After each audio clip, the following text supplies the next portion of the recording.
Okay. Thank you, devotees, for joining. Very grateful to go on this journey with all of you and taking the permission of Srivas Pandit Prabhu and Shankaranand Prabhu. So I'm beginning this session. They are here to encourage me. Uh, Thank you for others for joining and uh, uh, enabling me to share this content with all of you.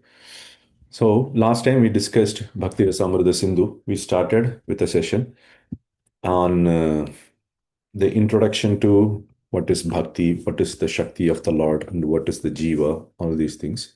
Now we are entering into the second session. As we discussed last time, so first 10 minutes we'll spend our time in the Gopala Champu. So, second, let me stop mirroring my, 1 second, I have to stop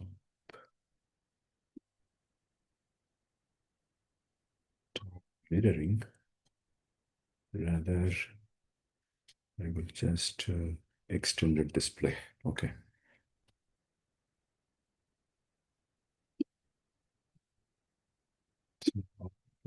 Jump to this. So can someone confirm what you are seeing in the shared screen? Yeah, we are seeing the Gopala Champu. Gopala Champu. Okay. Yeah, with the full slide. Full Not slide. the not the presenter's notes. That's a great project. Okay. And then here it's past.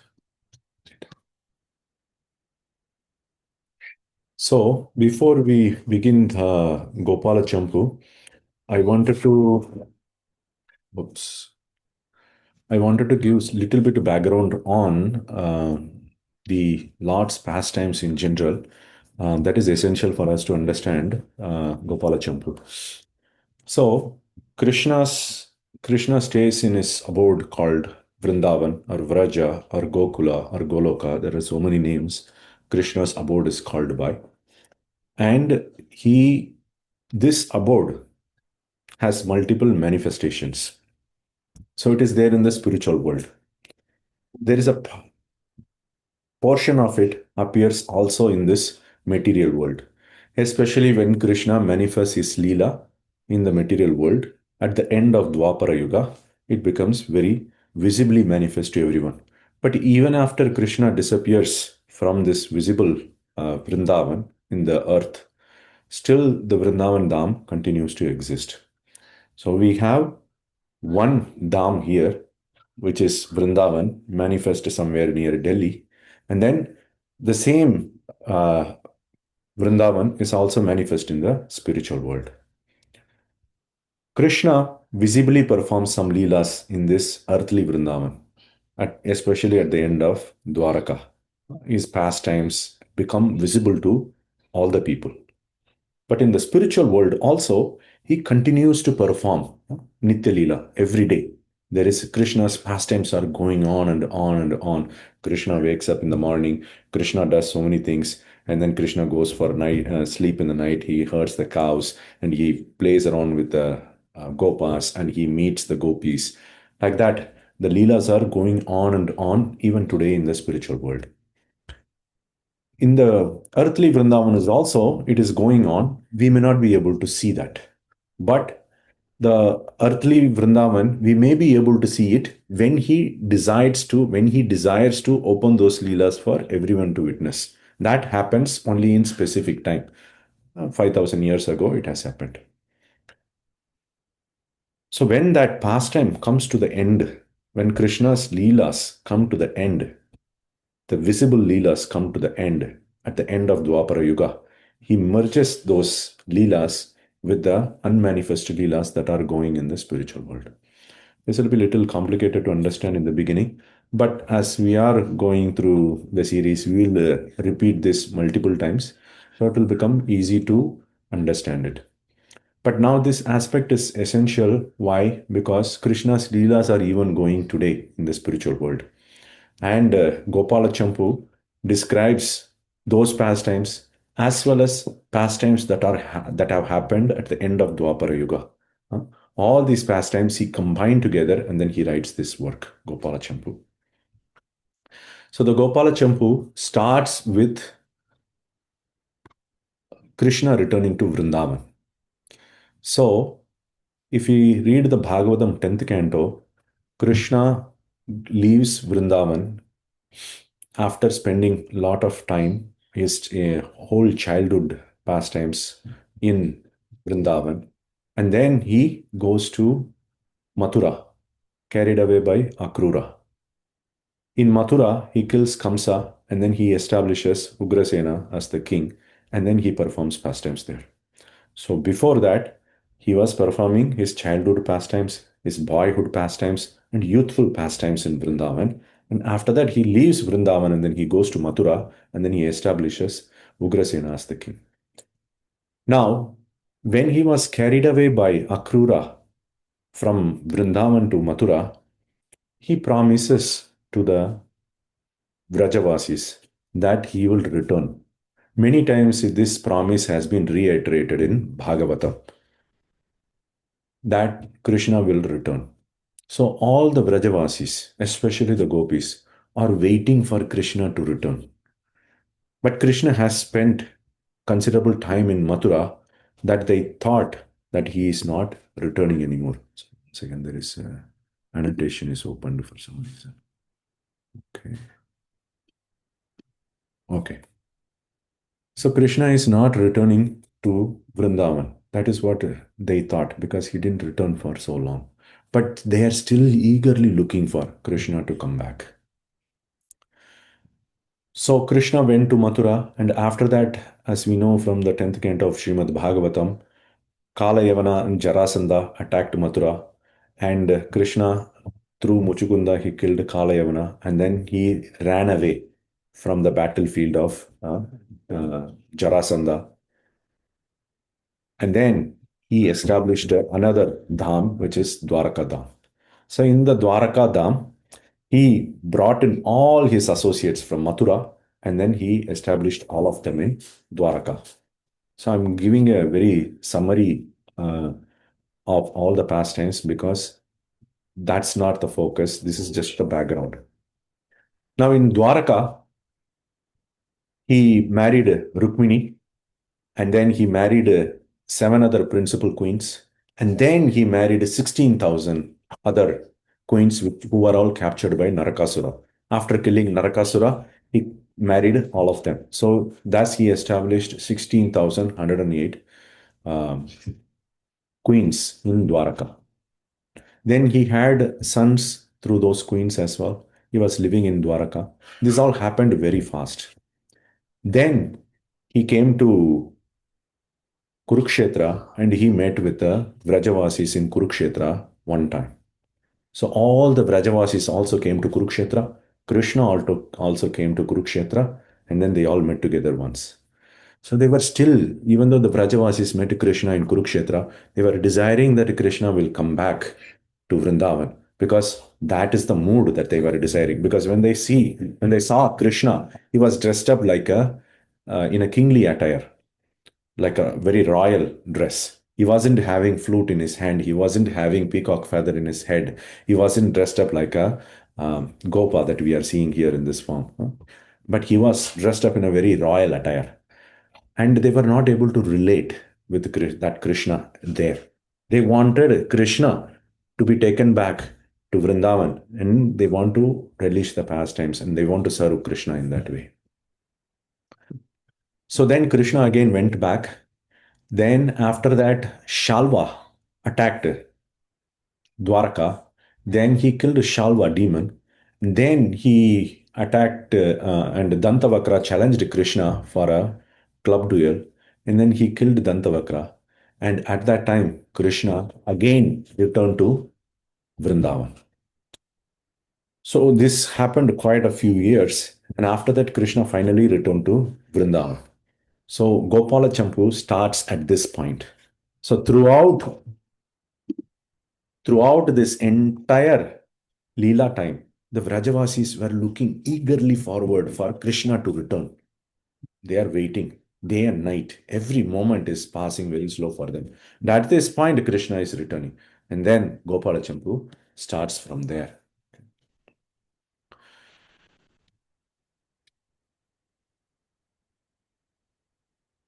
So when Krishna returned, what happened? Everyone became very joyful. So we'll just touch upon the first part of Gopala Champu and then we'll stop here. We'll continue with our Bhakti Rasamrita Sindhu. So when Krishna returned to Vrindavan, all the Vrajavasis became very joyful. Then Nanda Maharaj arranged for a big music party to happen. So the musicians were drumming the kettle drums. They were standing in the near the Simhadwar gate of Nanda Maharaj. Nanda Maharaj's home is very huge, and they were standing in that near the gate, and then they were just drumming the kettle drums loud enough. And as soon as all the Vrajavasis who were sleeping at that time, because Krishna came in the night, at the end of the night, so all the Vrajavasis who were sleeping, when they heard the sound, they understood.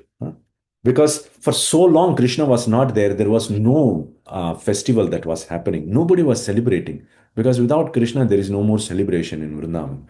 But as soon as they heard this kettle drums being vibrated, they understood that Krishna has come. So they did not just hear the music of the kettle drums, they were hearing bliss itself is arising from those kettle drums, and then the bliss is coming toward them, and then the bliss is rising them up. As they were rising from their bed, they were not just rising alone, they were also rising along with a thirst for Krishna. So here, Jiva Goswami gives an example, just like a lotus. When the lotus blossoms, it blossoms along with the fragrance. So similarly, when the Vrajavasis were waking up from their bed, they were also waking up with a deep thirst, which is a symptom of them for Krishna. So we will stop here. We'll continue Gopala Champu from this point onwards next week. What happened? Now we will enter into, yes. The Sakal. question is allowed questions on Yes, this. yes, you can ask question. Yes. So can I ask Prabhu now? Yes, yes, go ahead, Mataji. Thank you so much, Prabhu. Hare Krishna. Please accept my humble obeisances. Prabhu, so Krishna went to Madura, and only after killing Dantavaktra, he again entered into Vrindavan. Am I right? Yes, correct. So then how much time must have passed, Prabhuji? I mean, That is not mentioned. I also searched for it. How Okay. much time? But it happened before Kurukshetra war, not after Kurukshetra war. Just before the Kurukshetra war only, right? Before the Kurukshetra war. So, okay. Okay. So how long he was there in Vrindavan? Is that mentioned by any Acharya? How long before or after? See, before the Kurukshetra war, after killing Dantavaktra. Dantavaktra was killed before Kurukshetra war only, right? Then he No, went to no, no. Dantavatra was not killed before Kurukshetra war. He was killed. After before Shalva was killed in Dwaraka, he went and killed Dantavatra. Dantavaktra. Then after Dantavaktra was killed, he went there. Then how long he was there in Vrindavan? So he stayed there for 2 months, and after giving them joy, he merged the prakaṭa lila, which is a manifest lila, into the aprakaṭa. So he merged these two lilas together. Prakaṭa and aprakaṭa. Okay, manifested and unmanifested. So he was there only for 2 months in Vrindavan, right? Yeah, yeah. And I mean, for the Vrajavasis, it doesn't matter because for the Vrajavasis, the Leelas are continuing. From the viewpoint of Vrajavasis, it was continuing to move on their life. There is nothing changed for their point of view. But from the external world point of view, the Leelas became unmanifest. Okay, so he came back to Hastinapur and then Kurukshetra war, everything happened, but Brajvasis were thinking that Krishna was with them only and the Leela was continuing there. Yeah, another expansion, he went back to Dwaraka. Srivas Pandit Prabhu, you want to add something? If that's okay. Is that okay? I add something? Yes, Prabhuji, please. Feel free, Prabhu, anytime. Yes, Prabhuji, please. So I did the quick math as the question was being asked. Krishna lived for 125 years. the Pandavas ruled their kingdom for 36 years after the Kurukshetra war. Prabhuji, your voice is not clear, Prabhuji. Is it for only for me or everyone? Yeah, a little bit. It's not It's clear. not clear. Okay. Are you able to hear me now? Yes, Prabhuji. Yeah. Is it clear now? Yes, Better. Prabhuji. Yeah. Better. All right. So Krishna lived for 125 years. And so the Pandavas ruled the kingdom for 36 years after the Mahabharat war, which means I'm putting the rough figure. So the Mahabharat war happened when Krishna was around 89 years old. And that time the war happened. And Krishna left Vrindavan at the age of 11. So that gives about 77 years that Krishna was away from Vrindavan, according to, and then, of course, these are just the numbers based on the Shastras, but, because the time is acts very differently, these are the rough numbers. Thank you. Thank you, Srivas Pandit Prabhu. Thank you so much, Prabhuji. And somebody else also had a question. Sakala Subhaga Prabhu. Yes, Prabhu. Yes, Prabhu. Hare Krishna and Pranam Jai Shri Prabhu. Yes, Pranam. Thank you, Prabhu. Thank you for giving this context. It's very helpful. So I'm just trying to understand my confirmation. So in Bhagavatam, we the last 2 months was there after the killing of Shalva, and from there onwards, this Gopala Champu starts, and it is revealed to us from the Samadhi Bhashyam of Jiva Goswami, Mm-hmm. right? Mm-hmm. So but in Bhagavatam, that it ends there only. No, we have also in Padma Purana, which actually states what happened after killing Dantavakra. He enters Vrindavan and then he spends the time with the Vrajavasis and then he merges the prakaṭa Leela into aprakaṭa Leela. These are all mentioned in other Puranas like Padma Purana. But I see. Bhagavatam, it is not mentioned. And the focus was somewhere else, so it is not mentioned. Okay, sure. But here in the Gopala Champu, it is both Nitya Leela pastimes which are happening in the spiritual world, as well as the pastimes that are described in the 10th canto. It's all combined together. He gives in a very sweet running form. Got it. Yes, Prabhu. Thank you for clarifying. Okay. So they also had a question. Does Srimad Bhagavatam mention this coming of Krishna into Vraja after killing of Dantavakra? Yes. No, that's not mentioned in Srimad Bhagavatam, but is in other Puranas.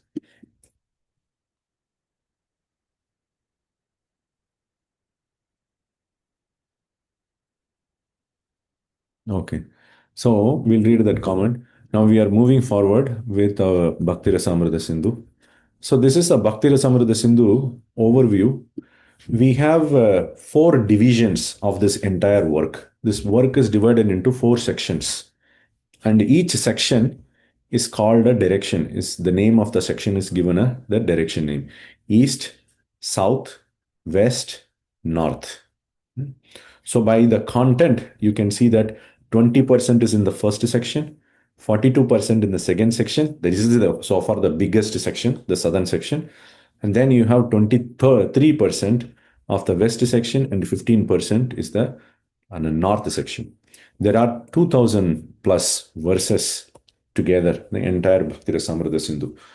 We will be going through the verses.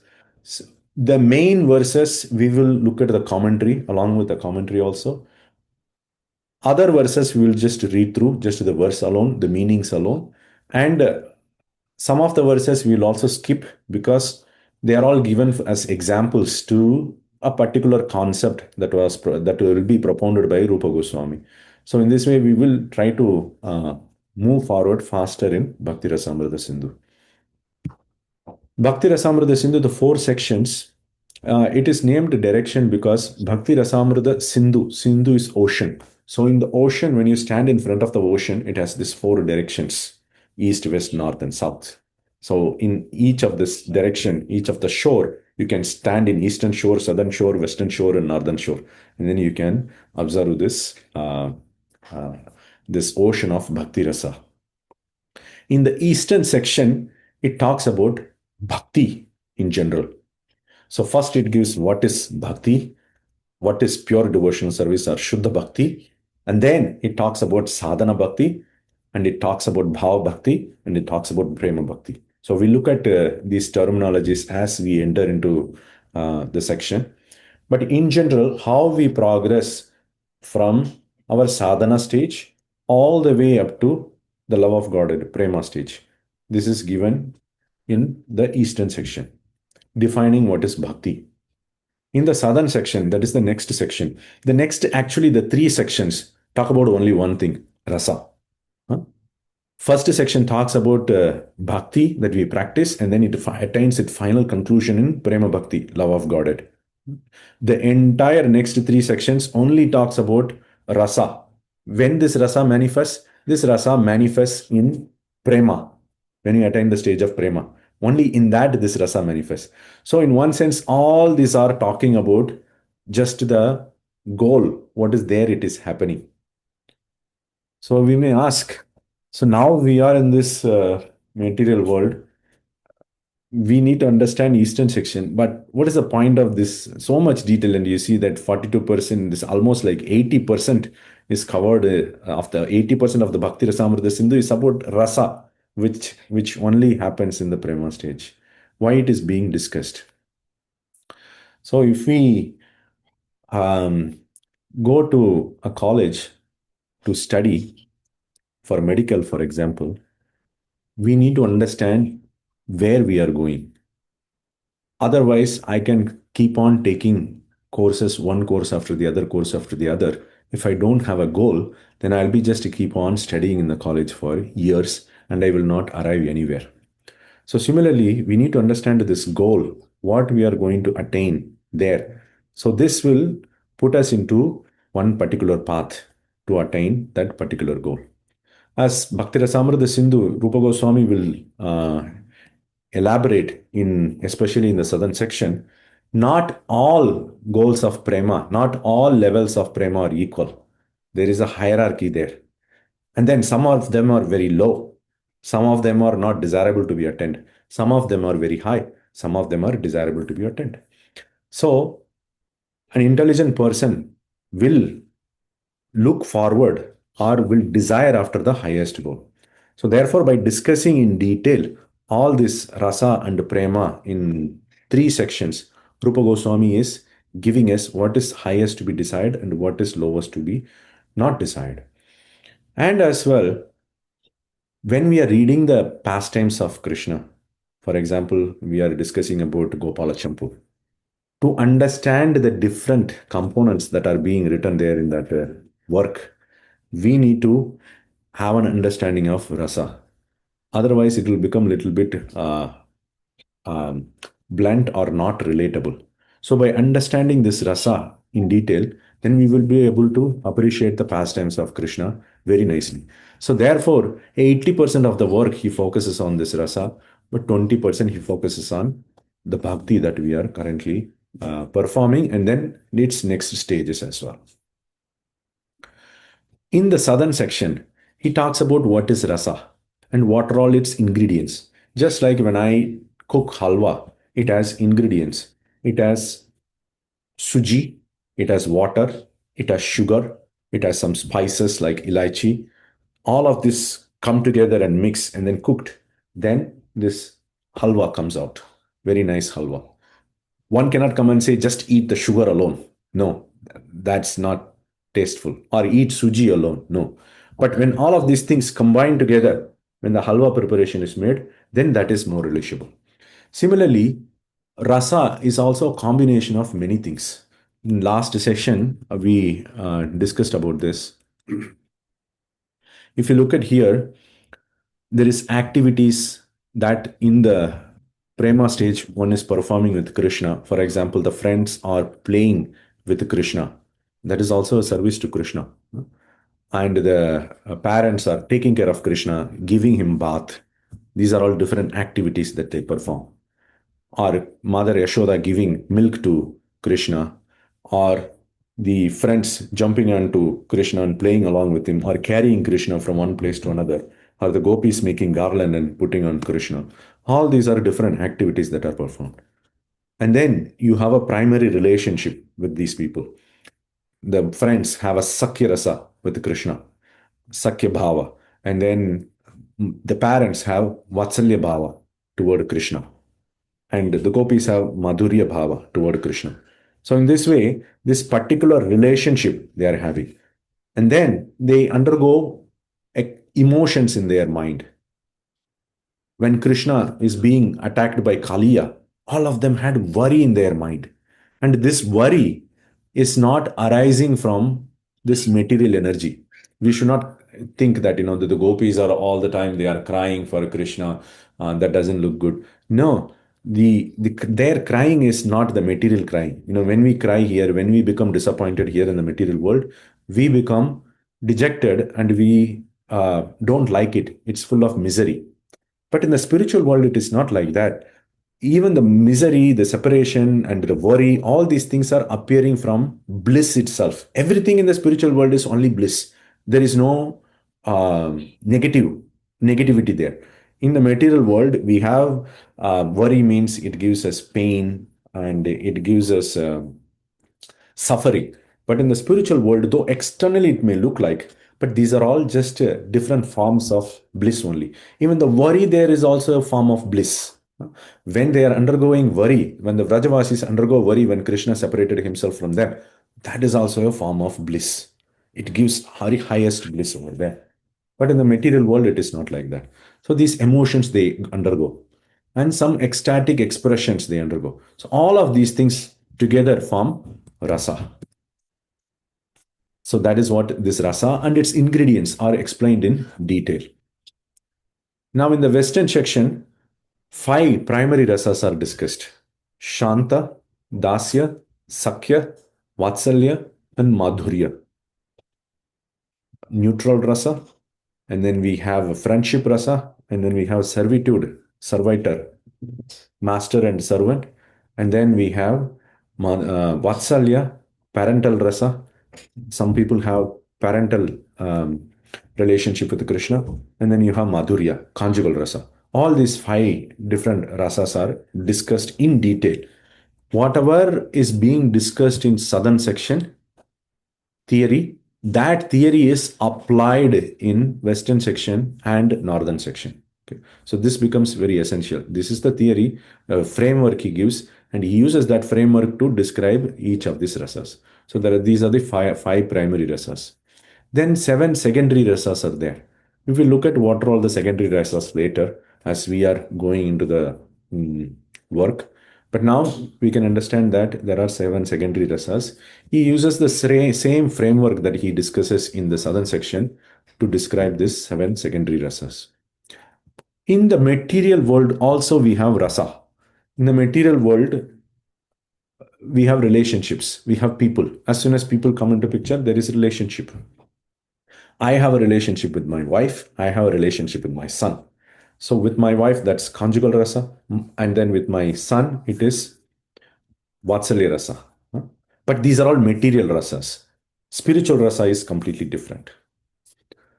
In the past, many people have written a lot of works on this material rasa, starting from an ancient person called Bharata Muni. Bharata Muni has written a lot on material rasa. Why they gave so much importance on the material rasa? Because using that knowledge, they can create drama, play, or in modern days, we have movies. So it has background technical knowledge to be learned to create a nice movie. Sometimes when we watch a particular movie, we get fully absorbed into that movie. And then whatever the characters, whatever the emotions the characters are going through, we also go through that. If a movie is very nicely made. For that, they need to have this understanding of how they can evoke this particular emotion in the audience mind. So they need to understand all these things. So in the past, Bharata Muni has created such work, observing the people in the material world, how they interact with each other. And then how that same concept can be used in dramas and plays. And then when they use this knowledge to create a nice play, they can evoke a particular kind of emotion from the audience. They want the audience to cry at this particular scene. They can evoke it. They have to place these elements properly. If they want the audience to laugh, they have to particular emotion they have to evoke. They want the audience to cry, they have to put particular settings over there to make them. So for this, Bharata Muni and then his followers, so many people, they have written a lot of works. Rupa Goswami was the first one to actually take this framework, which is used for describing the material rasa, and apply it in bhakti and prema. So this work, sometimes you would see that he will quote from Bharata Muni, who is an authority in the material rasa, mainly because he is using the same framework to describe the concepts in the spiritual rasa. But spiritual rasa is completely different. In the material rasa, if you take a movie, for example, comedy movie, we have seen. And then fighting, we have like, what is that? A thriller. It gives the thriller movies there. And then war kind of movies there where people fight. And then enmity, based on enmity only, like, one person has enmity over other. That it becomes a central plot and it is being nourished again and again in the entire movie. But in this, these are all called the secondary rasas, like the comedy, the enmity, the war, fighting with each other. These are all secondary rasas in the spirit, in the material world. That becomes primary here. We don't see a movie where the relationship between mother and son is what portrayed again and again and again and again without any other element. We don't see that happening because that is not so much appreciated. But in the spiritual world, it's not like that. The spiritual world, these 7 things, which includes comedy and other things, becomes secondary. The primary becomes, the relationship becomes the primary there. So the framework is used to analyze it, though they are completely different. By understanding this framework, we will be able to understand what a person is going to achieve in the prema stage, and we will also be able to appreciate the leelas that are described in Srimad Bhagavatam and other works. So this is, in one sense, it's a very technical manual. And the pastimes that we are going to read, Gopala Champu, that becomes more or like a practical application. Though we are starting from the beginning, as we go side by side both the things, we'll try to understand as we learn whatever we are learning here, we'll try to apply it, especially on the southern section onwards. The eastern section is more about what we should be practicing here. 5 more minutes. Okay. So now we are getting into the eastern section, which has around 400 verses. The eastern section is further divided into 4 chapters. The first chapter is going to talk about overview of bhakti. What is bhakti? What is pure bhakti? Like that. And what are the results of that pure bhakti? Then the chapter 2 is going to talk about sadhana bhakti. What is sadhana bhakti? Who are qualified for it? What are the types of sadhana bhakti that is available? All this will be described in chapter 2. Chapter 3, bhava bhakti. Bhava bhakti is the first light of love of Godhead. If you consider love of Godhead as sun, in the morning 4:30 or 5:30, you would see the first ray of sun coming out. I don't know in California what time the sun rises, but whatever the time, the first ray of sun when it comes out. So that is like a bhava bhakti. Then prema bhakti is the actual sun, which is a fully manifest prema, love of Godhead. These 4 are described. As you look at the sadhana bhakti has the lot of verses. Other things are relatively smaller in number. Okay, so we'll start with this verse from next week onwards. Before that, I want to ask if there is any question, comments, concerns. Prabhu, I have a question kind of way. It's Yes, not yes, Mataji. Yes. a clarification. Like, you have talked about Bharata Muni, right? So he is not a spiritualist, right? He's just written Natya Shastra and all these things, right? Yeah, he has written Natya Shastra mainly on material rasa. I do not know about his background, whether he was practicing some sort of spiritual practice or not, whether he was having or not. But he wrote mainly on the material rasa, Natya Shastra, how to basically compose a play. Okay. Okay, Prabhu. Thank you, Prabhu. Thank you. So there is no further question. At least we'll yes, Anand Baldev Prabhu. Hare Krishna Vidajan Prabhu. Hare Krishna Prabhuji, Dandas Pranam. Dandas Pranam. Thank you so much for this. So when you mention about that in material world there is a material rasa, and spiritual world there is a spiritual rasa. So what is the exact difference when one experience material rasa in material world compared to spiritual rasa in spiritual world? Yeah.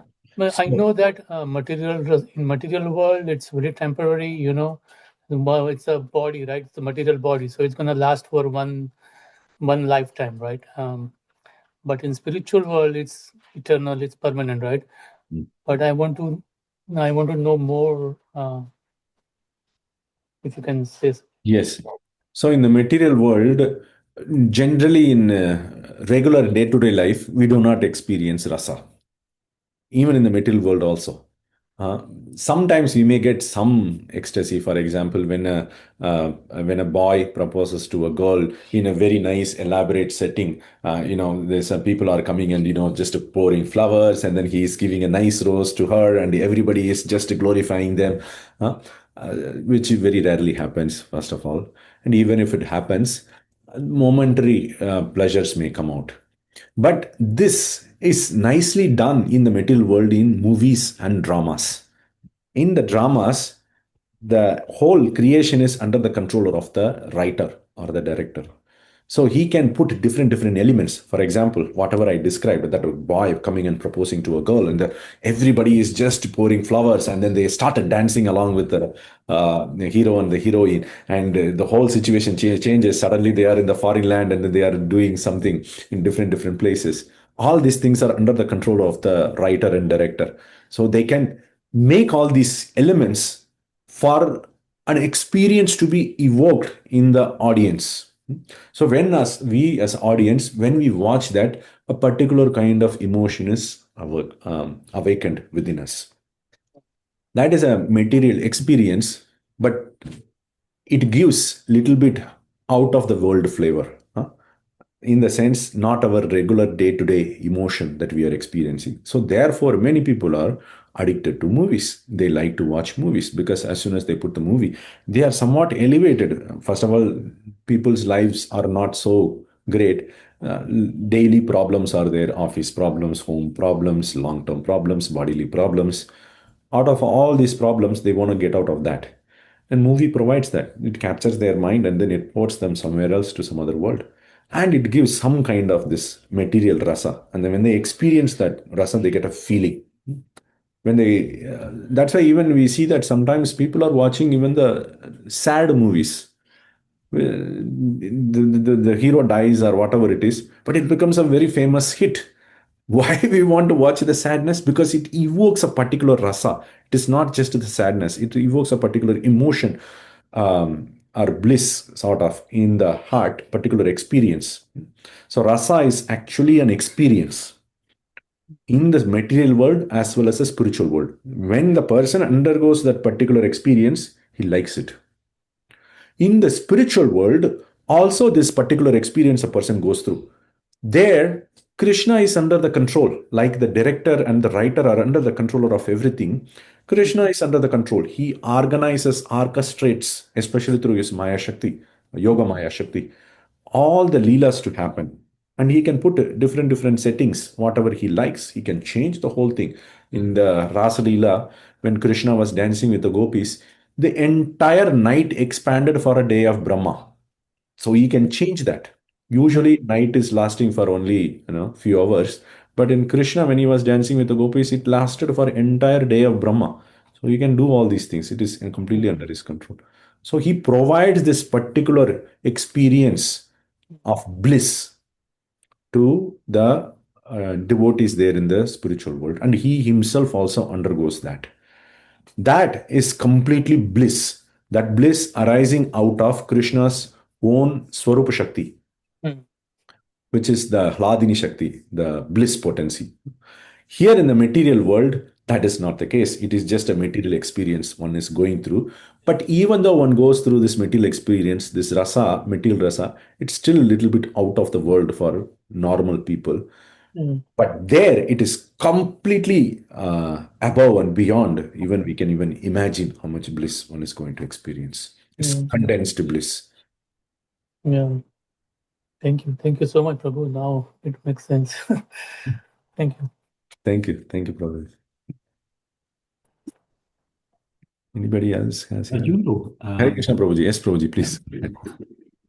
so what was the name of the book you said that Garg wrote for the material rasa? Natya Shastra. Natya Shastra. Okay. And Prabhu, I probably missed the link. You went first to Gopala Champu. So what was the context? Yes, Prabhu. So I explained in the last session that this is the course format, if you can see here. We'll first discuss Gopala Champu for 10 minutes. Oh, okay. Then Bhakti Rasamrita Sindhu for 20 to 25 minutes. And then we will have QA. Right now, the QA session is going on. So QA session is optional for people to attend, but these two are the main focus. Gopala Champu is mainly to relish the pastimes of Krishna, along with, because we are reading a very, very technical manual, it will compensate it, and will also be sort of application as we go further into Bhakti Rasamrita Sindhu. Yeah. Wonderful. Thank you.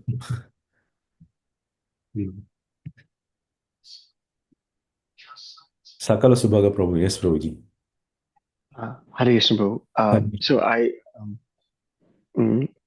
So you mentioned that Srila Rupa Goswami took the framework of Bharata Muni of the material rasa and composed the three divisions of the framework. So I'm just trying to understand,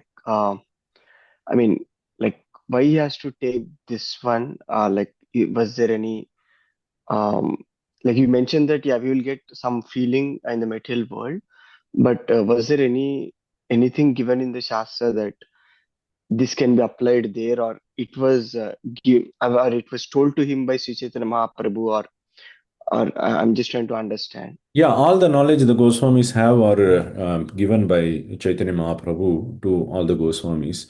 In a nutshell, he actually describes in several meetings with them. With Rupa Goswami, Chaitanya Mahaprabhu has a multiple day, I think a 10 days discourse, and after that he stays along with him in Puri also. He had multiple conversations. But apart from that, in the Shastra, in the Upanishads, in the Taittiriya Upanishad itself is given Raso vai saha rasam hiye vayam labdhvanandi bhavati. Rasaha vai saha. That person, that is Krishna or the God, is Rasa. He is Rasa personified himself, which we will see in the first verse of Bhakti Rasamrita Sindhu. He will echo that. In the first verse, he says, Akila Rasamrita Murti is a form of Rasa. So, same in the Taittiriya Upanishad says, Raso Vaisaha, he is Rasa himself. Rasam ki eva ayam labdhva anandi bhavati. Attaining that rasa, rasam ki eva ayam, this person is rasa, and attaining that rasa, labdhva anandi bhavati. This jiva becomes very blissful. So this is a quotation from Taittiriya Upanishad quoted by our acharyas to show that it is not something that is completely off of the scripture. It is based on the scripture. But in the material world, the framework is reused because why invent the reveal? Why reinvent the wheel when the wheel is already created? In the spiritual world, what is there? Relationships are there. And the leelas are happening. In the material world, you have the same thing that is being done for a drama play. And they have nice works. They have created years of work, and experts have written all these things. So you just take the framework. Framework means what is the technical term and what is the definition of the technical term. That is the framework. You take that framework and use that to define the spiritual rasa for our understanding so that we can quickly understand and in detail we can understand what is it being described? Hope that was helpful, Prabhuji. Yes, Prabhu. Thank you very much for clarifying. Yes. Thank you. And somebody else also had a question. Raised a hand, camera too. Okay. Hare Yes. Krishna Prabhu, this is Praveen. I had Hare raised the Krishna, hand. Prabhuji. Dandas Pranam. Yes, Prabhuji. Prabhu, thank you for such a nicely introducing Bhakti Rasamrita Sindhu. The question I had was, like you mentioned during the introduction, that the primary and secondary rasas are sort of inverted, like in material world compared to the spiritual world. I'm just wondering, is there any specific reason for that? Yeah, here the relationships are very boring and the people are not so much interested. The comedy movies, for example, becomes a flick. The secondary rasas take a primary thing because the relationships are not based on bliss. It ends up in most of the time becomes boring, or in worst case, it becomes inimical also. Therefore, the secondary rasas take the primary place. But in the spiritual world, the relationships are based on bliss. And that relationship is the main goal for the devotees. So, therefore, that takes the primary position. And the secondary rasas, periodically, they come and go out of the way. For example, when Nanda Maharaj um, um, is interacting with Krishna, the Vatsalya Bhava, the parental rasa is continuously manifest. He is feeding out of Krishna. That itself is relish. So you would see the many times, the pastimes, the descriptions are nothing but just Krishna. Nanda Maharaj is taking prasada, the food, and then feeding Krishna. And then he puts him in the lap and he smells his for the head. And then tears come out of his eyes. And then he looks at the face of Krishna. These are the things. Many times it is described. That itself is the experience the person in Vatsalya Rasa is going to have. That is the primary. The secondary, for example, feeling pity for Krishna. When Krishna cries, they feel pity. That is the secondary rasa, pittiness. That periodically only comes to nourish the primary rasa. And then it goes away. But the primary rasa is what the devotee is going to experience, and he is looking forward for that in this material world when he is performing sadhana bhakti, or even in the spiritual world when the devotees are looking forward about that experience of the primary rasa. The secondary rasa becomes secondary in that sense.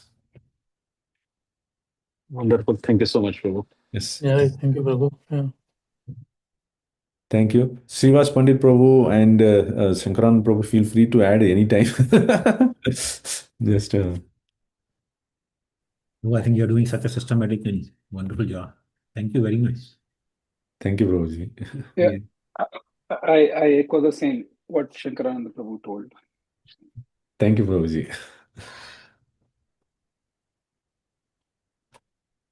Thank you for really taking us through systematically going through this, and I think juxtaposing Gopala Champu with Bhakti Rasamrita Sindhu is a nice idea. Thank you. Thank you, Prabhuji. By your blessings. Yeah, and just wanted to add, actually, I was contemplating how genius is Rupa Goswami that he actually took the rasa and then analyzed it. Rasa is pure emotion and you cannot analyze it, but then he went ahead and analyzed it. So that's amazing. Thank you. Yes. Thank you so much, Prabhuji. Satya Sankalpa, Prabhu. Hare Krishna Prabhu, Dandavat Pranam. Prabhuji. Thank you so much for that wonderful introduction. Prabhu, I had like a brief follow-up on material rasa. Yes, Prabhu. So like you gave the example of drama or movies. So when somebody goes for that, they are usually a neutral observer to the play actually happening. Whereas the jiva in the spiritual world, when they are experiencing rasa, they are the ones who are in the past time. So how is then material rasa and spiritual rasa being done in the same framework? Yeah. So the material rasa, when they are creating a play, the play, though the audience is sitting and watching in the seats of the theater, the goal of the director is to create a oneness between the character in the play with the audience. So we should be able to identify ourselves with that particular character. So through that identification, the person will experience the rasa of that particular character. So the goal is that he is trying to put us into the place of those characters. Then we will be able to experience. If you are just sitting as an observer, I'm just watching something, you see this guy is doing something, that guy is doing something, we'll become an observer, we will not be able to undergo the experience of the rasa. The whole thing is, I got completely mesmerized by the character. And then when that character gets angry, I become angry. I want to just kick that. I have seen in my grandmother when she used to watch movies. I say when the hero gets kicked away by the villain by various manipulative things, she gets very much angry, and then she just scolds that villain character, because she just started identifying herself with the particular that hero, and then she was whatever the hero was undergoing, she's also undergoing. So that is the success of a material movie director or a writer. He wants to put us into the framework of this shoes of the character. Now, in the spiritual world, this becomes even further easier because we ourselves are going to experience, as you were mentioning, in the spiritual world directly those rasas. That's one thing. Second thing is, when we are reading the works, Srimad Bhagavatam, for example, we are reading the pastimes, just like the movies. The movie is going to run in front of us in our mind. The pastimes are running. Then we are identifying not in the sense of oneness, but with their emotions. For example, when Krishna was coiled in the Kaliya's heads, all the Vrajavasis were experiencing fear, worry, so many different emotions are going in their head. And Srimad Bhagavatam expects us also to have that kind of experience for Krishna. Anubhava. It is expecting us to have that anubhava. By having that particular anubhava, we'll also be able to start appreciating, start aspiring, start eagerly looking forward for that. So when we are reading Srimad Bhagavatam or any pastimes, or when we are hearing from senior devotees, so we are trying to get that anubhava, that experience of that particular emotions that are going inside the different devotees depicted in the pastime. So in this way, if you in this angle, if you look at it, it's almost the same, the movie for the material world or the pastimes for the spiritual world. They can be used and analyzed using the same framework. But when we go there, we'll ourselves will go through that experience. But right now we can only appreciate it. We will not be able to experience it because the actual experience of the rasa happens in the prema stage. At this stage, we are not able to experience. But at least we can have some theoretical understanding of what we are going to understand it. Theoretical understanding means there is something lacking. For example, when if you are studying software engineering, theoretically you will study, but then when you go practically, it will be little different, not exactly what we studied. Things will be different. So therefore, even though we may get a theoretical understanding of what we are going to experience, practically when we experience it will be a little different. But this will be a more like a North Star for us where we are going to. So Got it. Yeah, thank you so much. Yeah, that really explains it. to us. Can I add a little bit to that, what you're Yes, saying? yes, Like yes, a drama example you are giving, right? So if you see drama, Rama and drama, right? Suppose when Bharata, went to forest to bring Lord Ramachandra back, but Lord Ramachandra, he was not willing to come back to Ayodhya for ruling the kingdom. And then he got the Padukas, right? Then it was a very sad situation, right? What are the emotions, Bharat was actually experiencing at that time? If we are sitting in the audience, the same emotions actually go through to our heart also, right? I mean, the vishada, what is that true secondary emotion? Sadness, I mean, when Bharat was crying, right? Taking bath. So that kind of emotions, they evoke emotions in our heart. Then at that time, we also feel like Bharat only, right? The oneness. Is that the same thing you are The saying? oneness in the emotion, we also do not think to become Bharata, for example. We don't try to replace their position, but Correct. oneness in emotion. Mhm. Okay. Okay, Prabhu. Yeah, I just want to say that example so that how the emotions take up to our heart, right? Yeah. Thank you so much, Prabhu. Yeah. Thank you. Devotees, feel free to drop off. It's a QA session, is optional to stay. But yeah, there is no more questions. Then we'll wind up our class here. Thank you so much for joining. And thank you, Shivas Pandit Prabhu and Shankaran Prabhu, for joining and encouraging me.